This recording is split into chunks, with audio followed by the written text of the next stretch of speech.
আতিনা ফি দার দুনিয়া না হাসান, আতিনা ফি দার উকবানা আসান, ইয়া গিয়াসাল মুস্তাগীথি নাহদিনা লফজি খারা বিল উলুমে ওয়াল গিনা। এর এলাকার মুসলমান, নবীর বিবি নিজের সতীন রে শুধু ইশারায় বলেছেন, এমন এমন মানে কাটো। এতটুক কথা যদি এতটা কালো হয়, তামাম পৃথিবীর সকল পানি ওই কথার কারণে কালো হয়ে যাবে, দুর্গন্ধ হয়ে যাবে। তাইলে আমরা যে সারাদিন আহমদ শফির বিরুদ্ধে কথা কই, জাতির শ্রেষ্ঠ সন্তান আল্লামা মামুনুল হকের বিরুদ্ধে কথা কয়, চায়ের দোকানে বসে বসে চরমনার পীর সাহেবের বিরুদ্ধে কথা কয়, আপনাদের মসজিদের ইমাম সাহেবের বিরুদ্ধে কথা বলেন, নিজের দাদার বিরুদ্ধে কথা কন, অমুকে এমন খারাপ এমন খারাপ, এটা করছে এটা করছে সেটা করছে। নবীর বিবি হইয়া ওনারা তো দামি মানুষ, দামি মানুষ, দামি মানুষ, ওনারা এতটুকু কথা বললে যদি সেই কথাটা এত পচা হতে পারে, এতটা ভয়ঙ্কর হতে পারে, আমি আপনি সারাদিন যে সময়গুলো পার করে করে করে করে গীবত করতেছি, বলেন তো দেখি আমার আপনার ওই গীবত গুলোই কি হতে পারে? আমাদের সময় কাটতেছে গীবতে, কথা কন। এজন্য আল্লাহ বলেন তোরা আসোস বিপদে। আল্লাহ কয় আমি কসম করে বললাম তোরা বিপদে আসিস, কারণ তোদের সময়টা গীবতে কাটে রে, মা বোনদের সময়টা গীবতে কাটে, বৃদ্ধদের সময়টা চায়ের দোকানে গীবতে কাটে, এমনকি আল্লাহর ঘর মসজিদে বসে বসে, উপস্থিতের কাতারে বসে বসেও সময়টা গীবতে কাটে। অথচ ওখানে বসে বসে আল্লাহর নামের জিকির করলে, দোয়া করলে কবুল হয়ে যায়। আপনাদের এলাকার মানুষ ভালো আমি জানি, ইমাম সাহেবকে আপনারা অনেক মোহাব্বত করেন, কিন্তু খুতবার মাঝখানে ইমাম যে দুই খুতবার মাঝখানে বসে একটু দেখছেন নি আপনারা, এই সময়টা গনিমত, এই সময়টা যা দোয়া করবেন তাই কবুল হয়ে যাবে। মনে মনে এই সময়টা দোয়া করবেন বাজান, আপনারা আমল শিখাইয়া দিলাম। কিন্তু কই খারাপ কপাল, বাংলাদেশে এমন মসজিদ আছে রে, ইমামের দুই খুতবার মাঝখানে ওই সময়টাতেও ইমামের বিরুদ্ধে গীবত করে মুসল্লি আছে না না? কি মূল্যবান সময়, কি কাজে ব্যয় করো। আগারে আল্লাহ কয় সময়ের বড় দাম, আমি আল্লাহ কসম করলাম সময়ের দাম, সময়ের যে মূল্য না দিবে আল্লাহ বলেন সে বড় ক্ষতির মধ্যে আছে রে বাজান। ও নবীর উম্মতের দল, আর আমাদের যুবকদের সময়টা তো আরো কাটে না, কথা কয় না। এজন্য বন্ধুরে টেলিফোন কইরা কয় বন্ধু চল অমুক কলেজের পিছনে যাব, কথা কয় না। কয় কি করবি? কয় টাইম পাস। কি পাস? আরো জোরে কন, কি পাস? 2-4 বার বিশেষ মুলাকাত হয়েছে, 3 বছরের প্রেম, 3 বছর পরে ভিন্ন জায়গায় বিয়ের গুঞ্জন। মেয়ে ছেলেকে ডাক দিয়া কয় কি ব্যাপার, বিয়ের গুঞ্জন অন্যের সাথে কেন? কয় তোর সাথে তো শুধু টাইম পাস, কথা কয় না। আহা, সময় কাটে না, টাইম পাস করতে স্কুলের বারান্দায় যায়। আরে সময় কত যে সময় ওর জীবনে। অযুবক, তোমার জীবনের সময়টা কিন্তু অতি অল্প, যৌবন কিন্তু চিরকাল থাকবে না। আরে তুমি তো কি, তুমি তো কোন সলিমদ্দি, তোমার তো কোনো নেকামলি নাই। অথচ আল্লাহর নবীর চাচাতো ভাই হযরত আলী, ইসলামের 4র্থ খলিফা, হাসান হুসাইনের বাবা, নবীজির মেয়ের স্বামী, ফাতেমার স্বামী, জান্নাতি না জাহান্নামী? ওই আলী পর্যন্ত চিৎকার করে কয় আলা লাইতা শাবাবা ইয়াউদু ইয়াউমা, যদি আমার যৌবনটা আর একবার ফিরে পেতাম, আমি আমার যৌবনরে বলে দিতাম বার্ধক্য আমার সাথে কি আচরণ করেছে। ও যুবক, তোর বার্ধক্যের জীবনটা শুধু আফসোসে আফসোসে যাবে রে। তোমার এখন সময়টা যেভাবে তুমি অমূল্যায়ন করতেছ, সময়টা যেভাবে নষ্ট করতেছ, মনটা চাইলেই স্কুলের পেছনে যাও, মনটা চাইলেই পার্কে যাও, মনটা চাইলেই গজবের মোবাইলটা নিয়ে সময় দেওয়া শুরু করে দাও। আহারে কি যে সময়! আগের জামানায় মোবাইল ছিল না, যুবকদের সময়টা কাজে লাগতো। যখন থেকে মোবাইল আসছে তখন থেকে যুবকগুলা পঙ্গু হয়ে গেছে। কথা বলেন ঠিক না বেঠিক? আরে যুবক আল্লাহর গোলাম, শুধুমাত্র যুবক না, এই নেশা বর্তমান হুজুরদেরকেও ধরছে, আমারেও ধরছে, মুরব্বীরেও ধরছে, শিশু বাচ্চারেও ধরছে রে বাজার। 2-3 বছরের শিশু পর্যন্ত মোবাইল টিপতে পারে। আরো জোরে বলেন না কেন? আগারে মাই ডাক দিয়া বলে, আমার পোলা মোবাইল ছাড়া খানা খায় না। কথা কয় না। অথচ ডাক্তাররা বলে কেউ যদি মনোযোগ দিয়ে খাবার না খায়, বাচ্চা যে মোবাইলে ভিডিও দেখতেছে ওই দিক দিয়ে যে বাচ্চার মা খানা খাওয়ায়, ডাক্তাররা বলে এই খানায় কোনো শক্তি হবে না, এই খানায় তোমার কোনো উপকার হবে না। কারণ খানার সাথে মস্তিষ্কের কিন্তু একটা যোগসূত্র আছে। মস্তিষ্ক যদি খাবারের দিকে না থাকে, খাবারে বাজান কোনো ক্ষতি উপকার হয় না। আহারে আমার মা, আপনি যে বললেন আপনার ছেলে মোবাইল ছাড়া খানা খায় না, আমি আপনাকে বলবো আমার মা চাচিরা কি খানা না খায়া বড় হয়েছিল? আরো জোরে কোন? এ পর্দার মা, আপনার মারে কোন মোবাইল দিয়ে খানা খাওয়ানো হয়েছিল? কোন মারে? আপনি নিজে বলেন হুজুর বাচ্চারে মোবাইল না দিলে বাচ্চা ঘুম পাড়ে না। আমগো ছোটবেলায় তো মোবাইল ছিল না। ছিল? আপনারা তো আমার থেকে বয়সে বড়। আমি যখন মায়ের কোলে তখনও তো মোবাইল ছিল না। তাইলে বলেন তো দেখি, আমি কি না ঘুমায়া বড় হয়েছি? নবীর উম্মতের দল গজবের মোবাইল আইসা মা বোনেরা এখন ছেলে মেয়ে লালন পালন করে না, শুধু মোবাইলটা দেখে, বাচ্চারে এক কোনায় ফেলে রাখে। স্বামীরে দেখলে শুধুমাত্র স্বামীর কারণে কিছু সময় বাচ্চারে কোলে নেয়, প্যান্ট-পাশটা পরায় রাখে। আগের জামানায় মা বোনেরা সারাদিন প্রসাবের কাঁটাগুলো ধুইয়া ধুইয়া ধুইয়া দিয়া বিছানায় রাখছে, কষ্ট করেছে, এজন্য বাচ্চাও মা বাবার খেদমত করেছে। এখনকার মা বোনেরা একটা প্যান্ট পাস পরায়া মোবাইল নিয়া পরকিয়া করতে ব্যস্ত হয়ে যায় রে বাজার। ওই দিক দিয়ে বাচ্চার কি হালাত এটা দেখারও বাজার সময় নাই। আবার একটু দুগ্ধ পান করাইতে চায় না, মায়ের দুগ্ধ পান করবে সন্তান, আর সন্তান মায়ের প্রতি আস্তে আস্তে আসক্ত হবে। ল্যাকটোজিন 1, 2, 3 খাওয়াই, বাজারের দুধ খাওয়াই, ইসরায়েলদের দুধ খাওয়াই, বুকের দুধ বর্তমান ডিজিটাল মা বোনেরা খাওয়াইতে চায় না।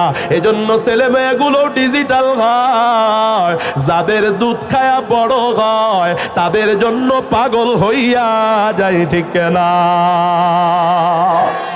যাদের দুগ্ধ খায়া বড় হয়েছে ওই ইহুদিদের মোবাইলের সাথে ওর ভালোবাসা, মার সাথে ওর ভালোবাসা নাই। এরে পর্দার আম্মা জান, মোবাইল যদি আসক্তি কমাইতে হয়, সর্বপ্রথম মায়ের মোবাইলের আসক্তি কমাইতে হবে, সর্বপ্রথম বাবার মোবাইলের আসক্তি কমাইতে হবে।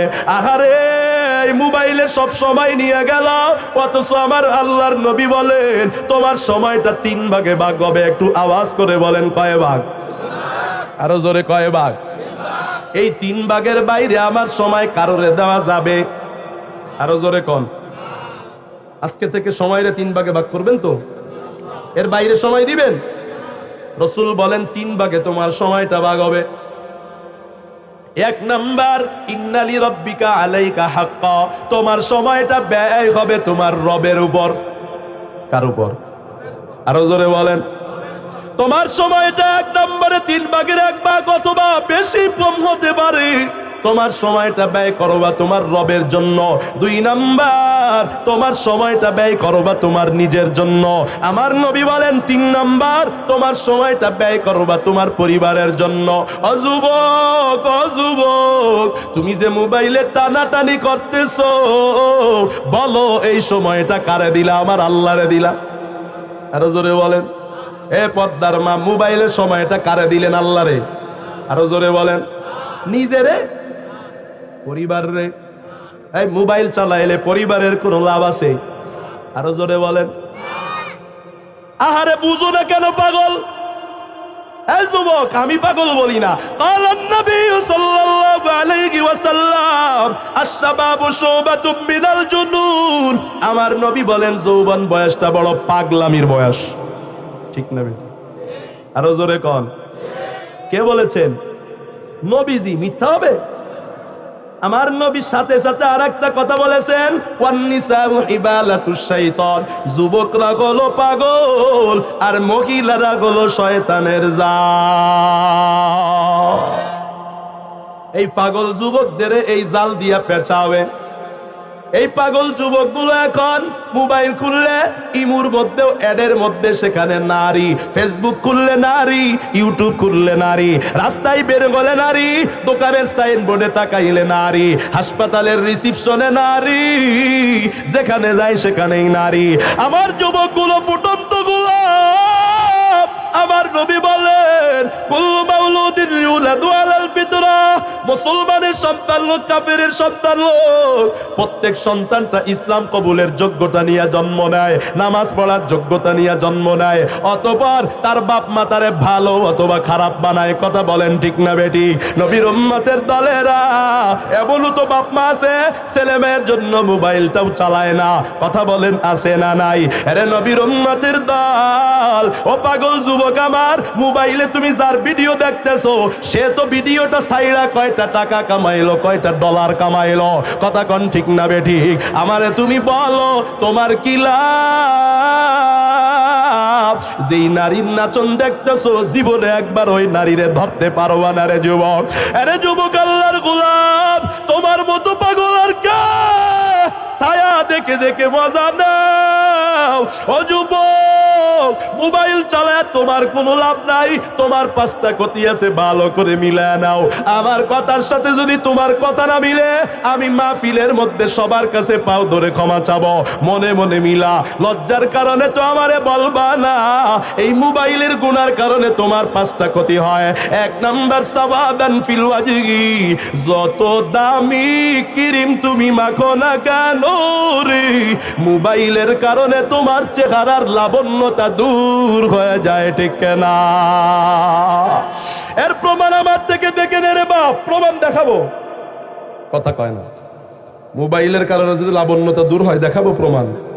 আমার মাদ্রাসা, কওমি মাদ্রাসায় মোবাইল চালানো যায়?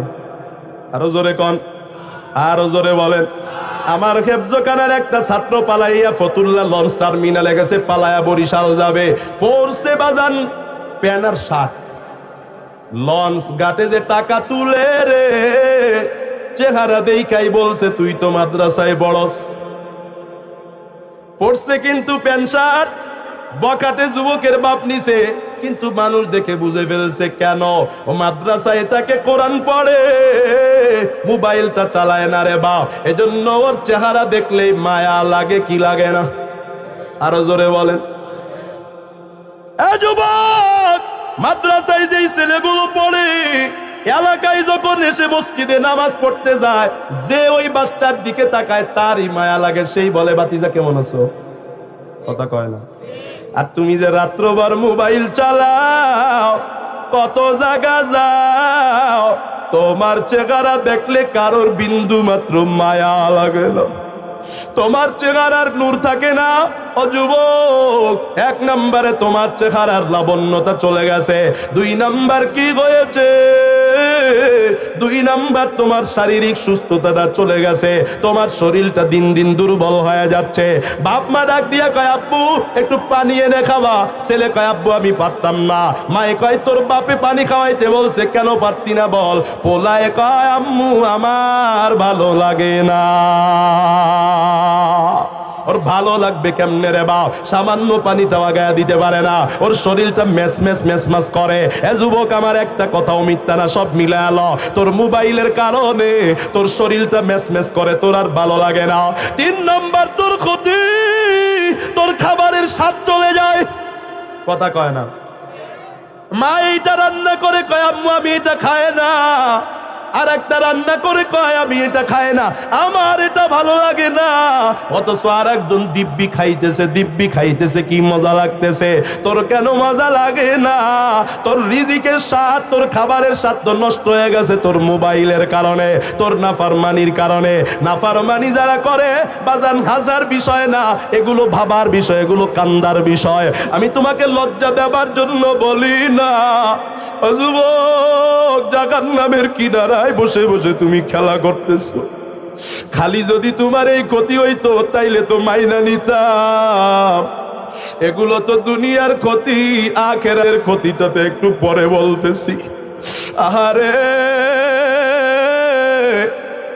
আর কি গায়, আর কি গায়। ও যুবক, আল্লাহর নবীর সাহাবী হযরত আলী ডাক দিয়া কয়, অবগদাতান ফি কুলুবিল খাল। প্রত্যেকটা মানুষের দিলে তোমার প্রতি ঘৃণার উদ্রেক হয়। মা বাবা ছেলেরে দেখতে পারে না, আত্মীয় স্বজন দেখতে পারে না, এলাকাবাসী দেখতে পারে না, তার প্রতি মায়া লাগে না। কেন মায়া লাগে না? কেন তোমারে দেখলেই শুধু রাগ হয়? কারণ তুমি মোবাইলের মধ্যে নাফরমানি করো। এ যুবক, আল্লাহর গোলাম, এগুলো তো দুনিয়ার ক্ষতি। এবার আসো আখেরাতের ক্ষতির ব্যাপারে একটা হাদিস তোমাদেরকে শোনায়া দিই। এই হাদিসটা আমি যেমন তেমন জায়গায় শুনি নাই, এই হাদিসটা আমি শুনেছি বাইতুল্লাহ শরীফের সামনে উমরাতে গিয়া।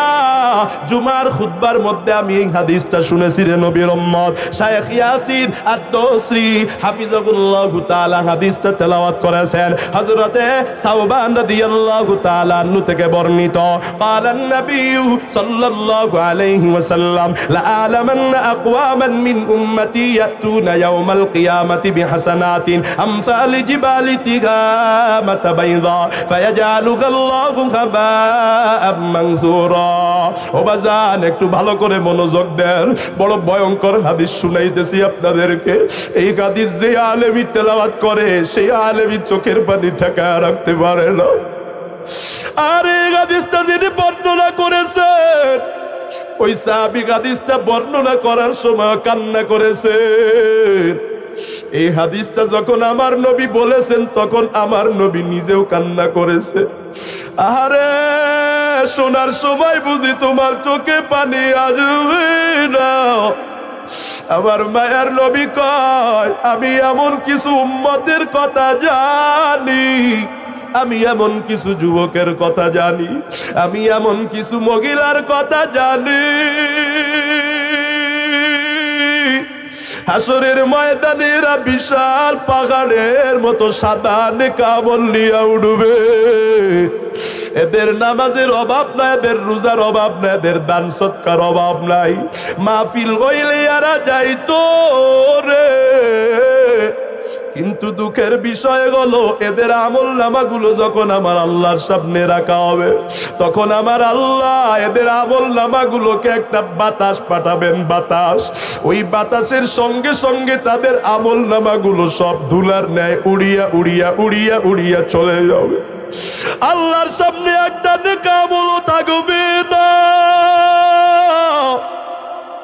ও যুবক, এত কষ্ট করে ওয়াজ শুনতেছো, বলো যদি কোনো সওয়াব না পাও কি লাভ? এত কষ্ট করে নামাজ পড়ো, এত কষ্ট করে নেশা থেকে বাঁচো রে, আমার একটু বলো সওয়াব যদি না হয় তাইলে তোমার কেমন লাগবে? বর্ণনাকারী সাহাবী সাওবান পাগলের মতো হয়ে গেছে। ইয়া রাসূলুল্লাহ, সিফুহুম লানা জাল্লিহিম লানা লা নাকুনু মিনহুম ওয়া নাহনু লা না'লাম। নবী গো, নবী গো, কি কারণে তাদের আমল নামাগুলো উড়ায় দেওয়া হবে একটু বলে দেন না, আমরা যেন মনের অজান্তে তাদের অন্তর্ভুক্ত না হয়ে যায়। তারা আবার কারা? যাদের বিশাল সমপরিমাণ, পাহাড় সমপরিমাণ নেক আমল দুলার ন্যায় উড়ায় দেওয়া হবে। তারা কারা? আমগো জানার দরকার আছে না? না, কারা কারা জানতে চান হাত তুলে আল্লাহরে দেখান। নারায়ে তাকবীর। আল্লাহ কবুল করেন, আরো জোরে বলেন না আমিন। এরে নবীর উম্মতের দল খাটনা নামান। আল্লাহর নবী এবার ডাক দিয়া কয়, ইন্নাহুম ইখওয়ানুকুম ওয়া মিন জিলদাতিকুম। ও সাহাবায়ে কেরাম, ও সাওবান, জেনে রাখো তারা কোনো মঙ্গল গ্রহের মানুষ না, তারা তোমাদের মতো রক্তে মাংসের মানুষ। আমার নবী আরো ডাক দিয়া কয়, ওয়ায়াখুযুনা মিনাল লাইল কামা তাখুযুন। আমার নবী ডাক দিয়া বলেন, তোমরা যেমন রাতের বেলা তাহাজ্জুদ পড়ো, তারাও রাতের বেলা তাহাজ্জুদ পড়ে। আপনারা আমাকে বলুন তো দেখি, যারা রাতের বেলা তাহাজ্জুদ পড়ে এরা ছোট আমলদার নাকি বড় আল্লাহওয়ালা? আরো জোরে বলেন। আমার নবী বলেন, যাদের আমলনামা ধুলার নাই উড়াইয়া দেওয়া হবে, এরা তাহাজ্জুদ পড়ে, তারপরে ওদের আমলনামা উড়াবে। কি কারণ? আমার নবী ডাক দিয়া কয়, একটা মাত্র কারণ। এ যুবক, কানটা লাগায়া শুনো রে। এই হাদিস শোনার পর হাসরে তুই আমারে খুঁজবি বাজান, তোরে আমি বইলা দিলাম, তুই যদি এই হাদিস শোনার পর আমল করো তাইলে আমারে খুঁজে তুই একটা ধন্যবাদ দিবি। আর যদি আমল এই হাদিসটা শুনে যদি আমল না করস, আমার কাছে সেদিন তুই কান্না করবি আর বলবি, হুজুর আপনার ওই হাদিসটা যদি মানতাম আজকে বিপদে পড়তাম না। আমার নবী ডাক দিয়া কয়, ওয়ালাকিন্নাহুম আকওয়াবুন ইযা খালাউ বিমাহারিমিল্লাহ। এরা মসজিদের প্রথম কাতারে যাইতো, দান সদকা করত, নেক আমলের অভাব ছিল না, একটা মাত্র দোষ ছিল, এরা যখনই দেখতো ডানে কেউ নাই, বামে কেউ নাই, আমার বন্ধু নাই, বান্ধব নাই, আমার মা নাই, আমার বাবা নাই, আমি এখন একা, তখনই এরা এই একা একা গুনার কারণে ওর সব আমলনামা আল্লাহ ধুলার ন্যায় উড়াইয়া দিবে। তার মানে আমরা কি বুঝলাম রে? একা হইলে যদি নাফরমানি করি, লোকালয় আমলের কোনো দাম নাই। ও যুবক রে, ভাবতেছো মোবাইলটা চালানো শুরু করছি, কেউ দেখে না। আহারে, রাতে 3টা পর্যন্ত পরনারীর সাথে আড্ডা দেয়, যুবক বন্ধুর সাথে আড্ডা দেয়, 3টা বাজে আইসা ঘরে ঢুকে রে, মা সুন্দর করে খানা খাওয়ায়া দেয়, আবার লেপের নিচে কম্বলের নিচে গিয়ে আবারও মোবাইলে গুনাহ করা শুরু করে দেয়। ও যুবক, ভাবতেছো কেউ দেখে না? আল্লাহ বলেন, ওয়ালাকাদ খালাকনাল ইনসানা ওয়া না'লামু মা তুওয়াসবিসু বিহি নাফসু ওয়া নাহনু আকরাবু ইলাইহি মিন হাবলিল ওয়ারিদ।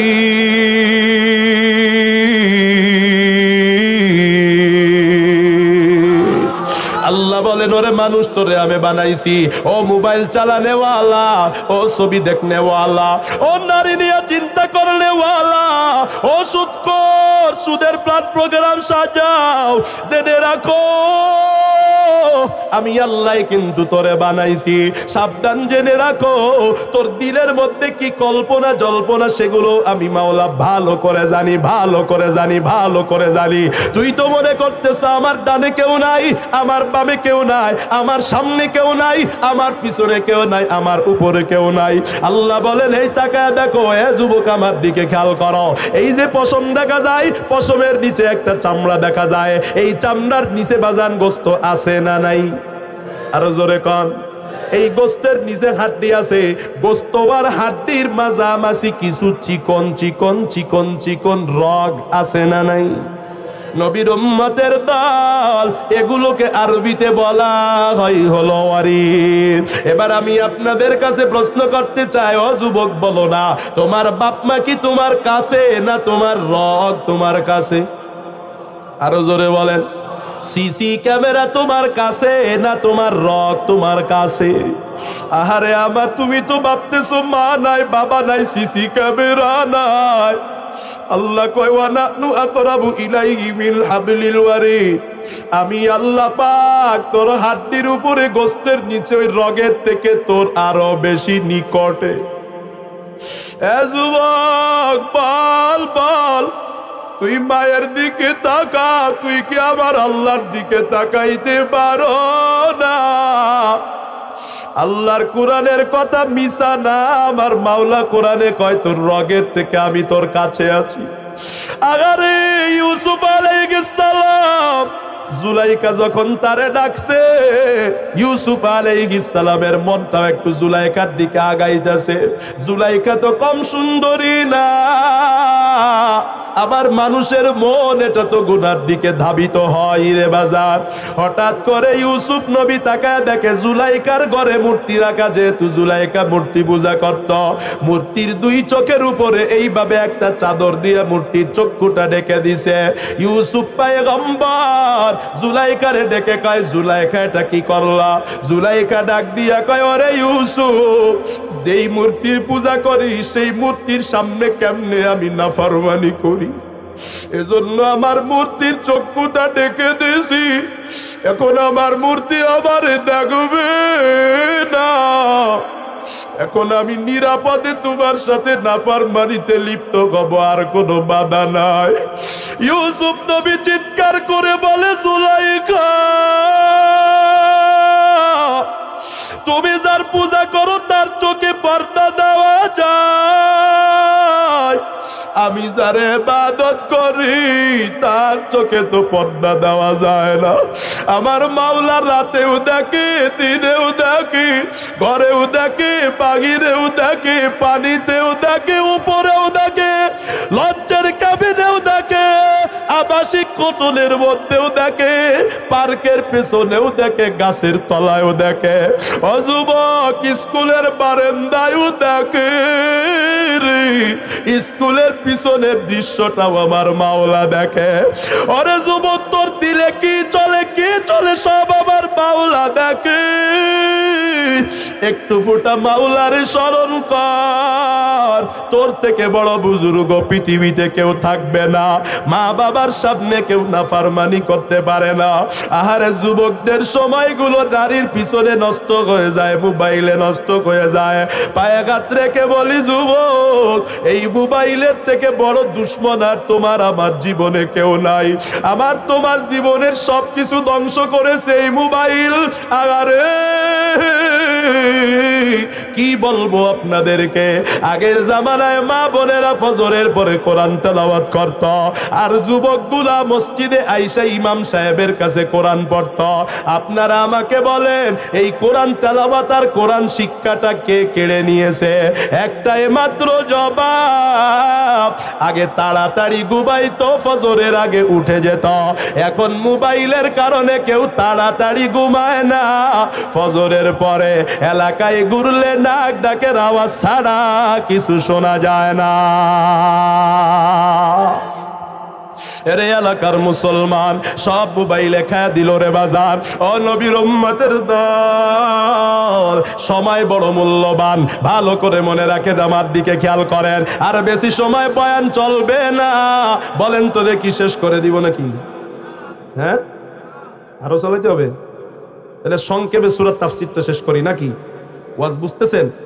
নবীর উম্মতের দলেরা এই সময়টারে আমরা মূল্যায়ন করি না। এখন যেই কথাটা বলবো ভালো করে খেয়াল করবেন, হ্যাঁ? পুরা বয়ান মনে রাখতে পারবেন না, এখনের কথাটা মনে রাখলেই বয়ান সার্থক। বলবো সময় বড় মূল্যবান, সময় আমাকে একদিন মৃত্যুর কোলে তুলে দিবে, আর মৃত্যু আমাকে জান্নাত অথবা জাহান্নামে তুলবে। ভাবেন, সময় বড় মূল্যবান, সময় আমাকে মৃত্যুর কোলে তুলে দিবে। আপনি ভাবেন আপনি ক্রান্তিগঞ্জে বসবাস করেন, আমি বলি মিথ্যা কথা, আপনি সময়ের মধ্যে বসবাস করেন। সময় যখন ফুরায়া যাবে রে, কেরানীগঞ্জে আপনারা আর থাকতে দিবে না। সময় যখন ফুরায়া যাবে, সিঙ্গাপুরে গেলেও আপনার আর কিন্তু বাঁচা যাবে না। নবীর উম্মতের দল, সময় আমাকে মৃত্যুর কোলে তুলে দিবে। এক একটা শ্বাস আমার যায়, আমাকে এক এক কিলো কবরের দিকে আগায়া নিয়ে যায়। আমি মনে করতেছি আমার হায়াত বাড়ে, না না, দিন যত যায় আমার হায়াতটা তত কমে যায়। এজন্য আল্লাহ বলেন, সময়ের কসম, তোদের জীবনের কসম, তোরা বড় ক্ষতির মধ্যে আছো। আল্লাহ বলেন যারা সময়ের মূল্য দেয়, আহারে সকালের সময়টার আবার দাম একটু আলাদা বেশি। সকালবেলা প্রতিদিন একদল ফেরেশতা জমিনে আগমন করে, আপনি আমি কি করি এইগুলা লেখালেখি করে, সন্ধ্যায় আসমানে উঠে যায়, আল্লাহরে বলে আল্লাহ আটি বাজার জয়নগর সরকার বাড়ি মহল্লার অমুকের ছেলে অমুকরে নাফরমানিতে দেখে আসছি। সন্ধ্যার সময় যে আসে ও সকালে আবার উঠে যায়, ও আবার বলে আল্লাহ তোমার বান্দারে নাফরমানির মধ্যে দেখে আসছি। আহারে প্রতিটা সন্ধ্যা যখন দুনিয়ায় নামে ওই সন্ধ্যাটা মানুষরে ডেকে ডেকে বলতে থাকে, তোরা জেনে রাখ আমি সন্ধ্যা আজকে আসছি, আর জীবনে আমি কোনোদিন আসবো না। আমারে তোরা কদর কর, আমারে তোরা কদর কর, আমি সন্ধ্যা কিন্তু আর কোনোদিন আসবো না, আমারে তোরা তোর বিপক্ষে সাক্ষ্য বানাস না। আহারে কত সন্ধ্যা যায় কত সকাল যায়, ওগুলোরে আমরা আমাদের বিরুদ্ধে বানায়া ফেলি। আরে নবীর উম্মতের দল সকালের বড় দাম। আমার নবী দোয়া করেছেন আল্লাহুম্মা বারিক লি উম্মতি ফি বুকুরিহা, ও আল্লাহ আমার উম্মতের সকালের সময় বরকত দাও। সকালে তেলাওয়াত করলে তেলাওয়াতে বরকত হয়, সকালে যদি কেউ কাজ ধরে কাজে বাজান বরকত হয়ে যায়। কিন্তু কপাল পোড়া আমরা এই সকালের সময়টাকে আমরা ঘুমায়া ঘুমায়া ঘুমায়া ঘুমায়া পার করতেছি। অথচ ডাক্তাররা বলেন সকালবেলা ঘুম এটা শরীরের জন্য মারাত্মক ক্ষতিকর। আমরা কেমন পশু হয়ে গেলাম, আমরা দিন দিন দিন দিন সকালের ঘুমটাকে আরাম বানায় নিছি। অথচ নবীর সাহাবারা ফজরের পরে ইশরাক পর্যন্ত যায় নামাজ থেকে উঠতেন না, তেলাওয়াত করতেন আর ইশরাকের নামাজ পড়তেন।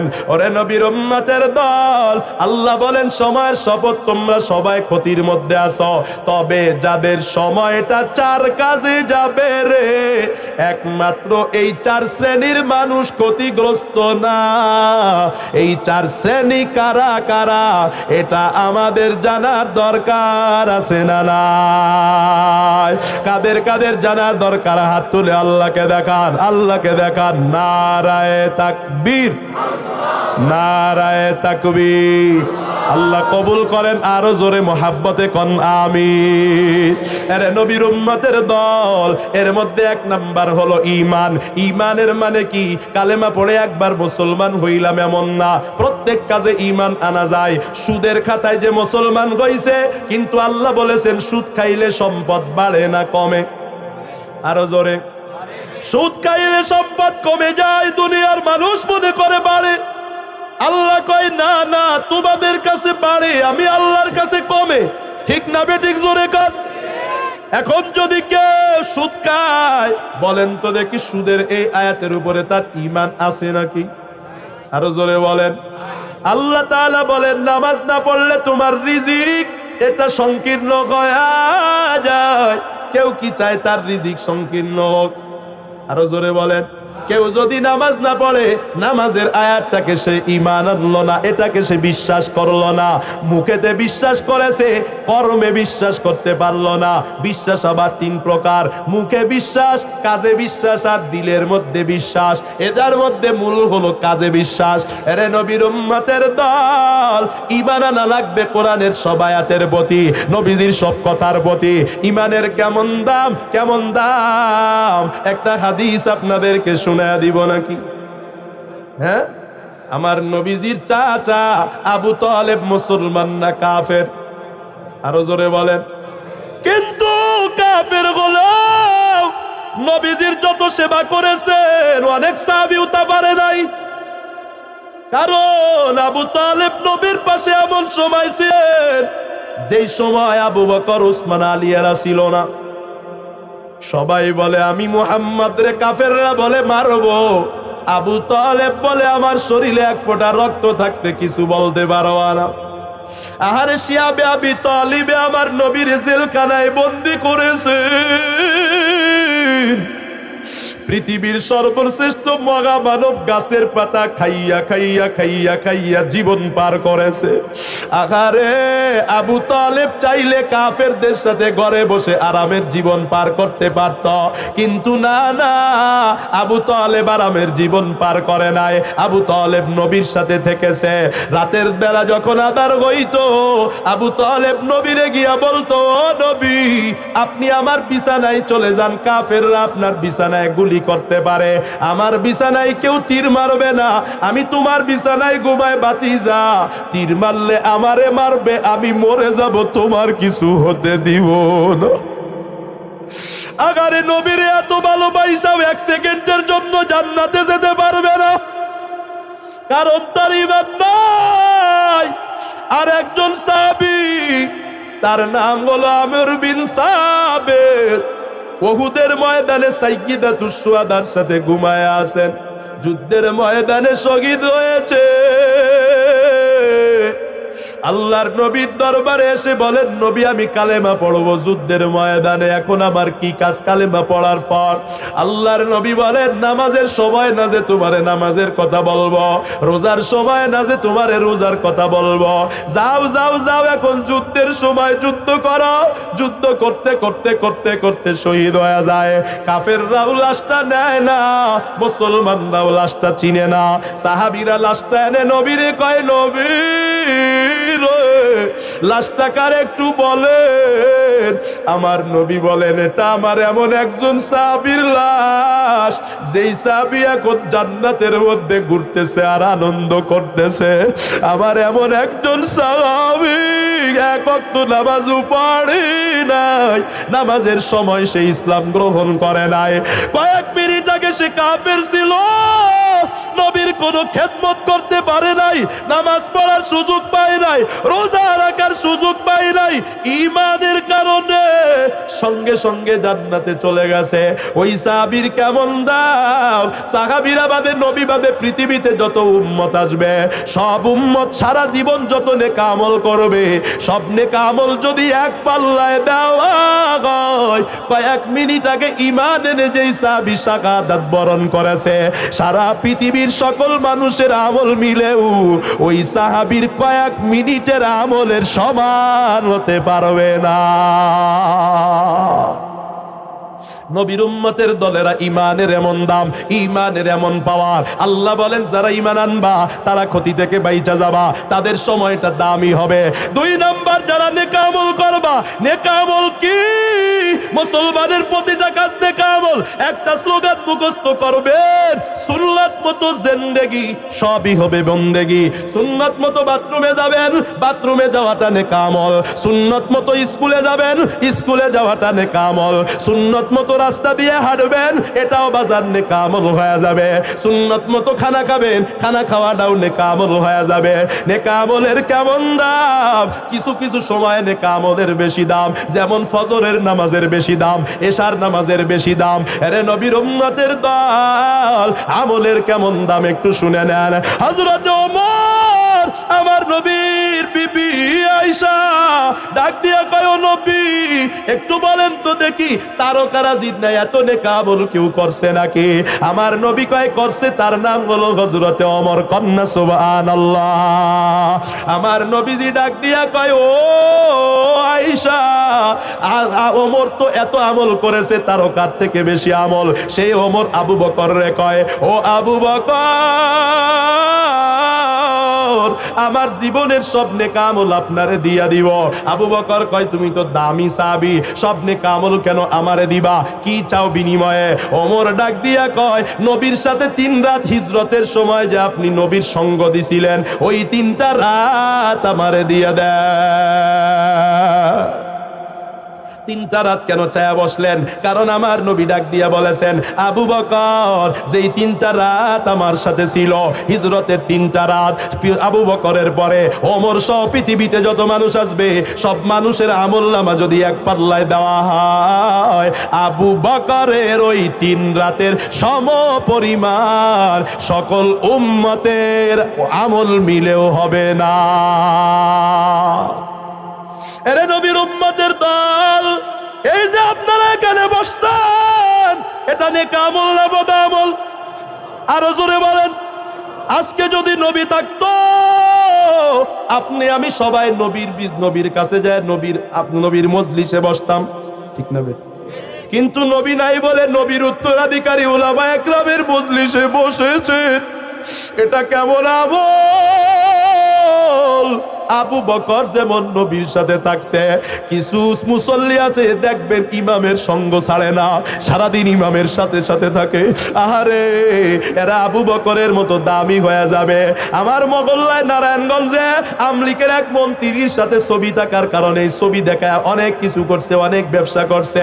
আমলিক বিএমপির মন্ত্রীর সাথে একটা ছবি থাকলে যদি 60 বছরের দুনিয়ায় সুবিধা পাওয়া যায়, আপনারা বলেন ওলামা একরামের সাথে একই মজলিসে যদি কোনো ছবি আল্লাহর ক্যামেরায় থাকে, একটু বলেন এইটা কি হাসরে কামে লাগবে না? আরে বাজার, এগুলো তো নেক আমল, কেন আলেমদের মজলিসে যাব না? আল্লাহ বলেন 2 নাম্বার নেক আমল। 3 নাম্বারে যারা সত্য কথা বলবে, দাওয়াত দিবে, মানুষকে আল্লাহর পথে সত্যের দিকে ডাকবে, তাবলীগের মেহনত করবে, অথবা মানুষকে বয়ান করবে, এটা 3 নাম্বার। 4 নাম্বার ওয়াতাওয়াসাউ বিস-সাবরি, যারা ধৈর্য ধারণ করবে, নিজে ধৈর্য ধারণ করবে, তার ধৈর্য দেখে আর একজন শিক্ষা গ্রহণ করবে, অপরকে ধৈর্য ধারণের সবক দিবে। আর মাত্র একটা হাদিস বলে আমার আলোচনাটা শেষ হয়ে যাবে, কোনো দিকে নজর নাই। ওরে পর্দার অন্তরালের আম্মা জান, হাদিসটা হলো বুখারী শরীফের 13,001 নম্বর হাদিস। ইবনে হাজার আসকালানী রাহমাতুল্লাহি আলাইহি দরজের বরাত দিয়া, দরজের শিক্ষা এই 13,001 নম্বর হাদিসটা এনেছেন। ইবনে হাজার আসকালানী রাহমাতুল্লাহি আলাইহি একটা মহিলা, একটা বিবি কেমন হওয়া দরকার, স্বামীর খেদমত কেমন করা দরকার, তার ব্যাপারে এই হাদিসটা শিক্ষা স্বরূপ এনেছেন। উনি এই হাদিসটাকে সন্তান লালন পালন করব, সন্তানকে কতটুকু ভালোবাসবো, তার ব্যাপারে হাদিসটা এনেছেন। হাদিসটা রিওয়ায়াত করেছেন নবীজির 10 বছরের খাদেম আনাস ইবনে মালিক রাদিয়াল্লাহু তাআলা আনহু। ওনার মা উম্মে সুলাইম, মূল নাম কোন রিওয়ায়াতে গুমাইসা, কোন রিওয়ায়াতে রুমাইসা। উম্মে সুলাইম, আগে তার একজন স্বামী ছিল, সেই স্বামী ছিল কাফের, নবীর উম্মতের দল। এই মহিলা কেমন মহিলা? আল্লাহর নবী যখন মক্কা থেকে হিজরত করে মদিনায় আসছেন, ওই মহিলা নিজের ছেলেটারে পাঠায়া দিত, যাও দেখো আমার নবী আসে কিনা। নবী যখন আসছে, মদিনার সব মানুষগুলা নবীর জন্য হাদিয়া নিয়া নবীর কাছে গেছে, কিন্তু এই মহিলার কিছু নাই, টাকা নাই, পয়সা নাই, গাদা নাই, খচ্চর নাই, কিছুই নাই। আছে একটা মাত্র ছেলে। নবীর দরবারে নিয়ে কয়, ও মায়ার নবী, আমার আর কোনো সম্পদ নাই, এই বাচ্চাটারে বড় কষ্ট করে লালন পালন করেছি, আমার বাচ্চাটারে আপনারে হাদিয়া দিলাম, আপনি আমার বাচ্চারে দিয়ে আপনার অজুর পানিগুলো আগায়া নিবে, আপনার জুতাগুলো পরিষ্কার করাইবেন। নবী, আমার বাচ্চা দিয়ে আপনি খেদমত নিতে পারবেন, আমার বাচ্চারে হাদিয়া দিল। এই মহিলার পরবর্তীতে বিবাহ হয়েছে আল্লাহর নবীর সাহাবী আবু তলগার সাথে। আবু তলগার সাথে বিবাহ হবার পর ওই মহিলার গর্ভে একটা সন্তান আল্লাহ দান করেছেন। আমার নবী যেই জিনিস পছন্দ করতেন, সাহাবারা ওই জিনিসের জন্য পাগল হয়ে যাইতেন। ওই বাচ্চাটারে আমার নবী ভালোবাসতেন। ইমাম সাহেব কিন্তু সবার বাড়ি ঘন ঘন যায় না, 2-1 মুসল্লির বাড়িতে ইমাম সাহেবরা একটু ঘন ঘন যায়, কথা বলেন আছে না নাই? আল্লাহর নবী সব সাহাবীর বাড়ি যাইতেন না, কিন্তু আবু তলগার ঘরে, উম্মে সুলাইমের ঘরে মাঝে মাঝেই যাইতেন। ওই বাচ্চাটার সাথে আমার মায়ার নবী নিজে খেলাধুলা করতেন। ওই বাচ্চাটার একটা ছোট পাখি ছিল রে, আমার নবী ওই পাখি নিয়ে বাচ্চার সাথে খেলতেন। ওই বাচ্চাটার হাতে যদি কখনো আমার নবী পাখি না দেখতেন, আমার নবী বলতেন, কি খবর, তোমার পাখিটা কোথায় গেল, পাখিটা নিয়ে আসো। আরে নবীর উম্মতের দল, ইমাম সাহেব যদি কারো বাচ্চারে মুহাব্বত করে, ওই বাপ্পা সেই বাচ্চার মুহাব্বত আরো বেড়ে যায়, কথা বলেন ঠিক না বেঠিক? আমার নবী যে ওই বাচ্চারে মুহাব্বত করে, বাচ্চাটা বড় অসুস্থ, জ্বর, বাচ্চাটারে ঘরে রেখে আবু তলগা ঘর থেকে বের হয়ে গেছে। টেলিফোনের জামানা নাই, বাবা ঘর থেকে বের হওয়ার একটু পরেই বাচ্চাটা দুনিয়া থেকে বিদায় হয়ে গেছে। কিন্তু বাচ্চার মা পেরেশান হয়ে যায় না, অস্থির হয়ে যায় না, কারণ বাচ্চার মা জানে আল্লাহ বলেছেন ওয়াসবির আলা মা আসাবাক। ওরে দুনিয়ার মানুষ, বিপদ আপদ আসলে ধৈর্য ধারণ করবা। আল্লাহ বলেন দুনিয়ার সব মানুষ ক্ষতির ভেতরে আছে, তবে যারা দুনিয়ায় ধৈর্য ধরবে এদের দুনিয়া আখিরাতে কোনো ক্ষতি হবে না রে বাপ। আজ আমাদের মধ্যে ধৈর্য নাই, বাচ্চার মাটা কান্না করে না। আমগো মারা কইলে কইতো ও আল্লাহ আমার পুলারে কেন নিলা, আমারে তুমি নিলা না কেন, সবাই রে নিয়া যাইতা, আমার বাচ্চারে তুমি কেন নিলা, আর কারুরে কি চোখে দেখলা না, ইত্যাদি ইত্যাদি কান্না করতে করতে অবস্থা বড় খারাপ করে দিত। বাচ্চার বাবা ঘরে আসলে বলতো কেমন বাপ হইছো, তোমারে কে বলছে বাপ হইতে, বাচ্চা অসুস্থ রাইকা কেন বাহিরে গেছ।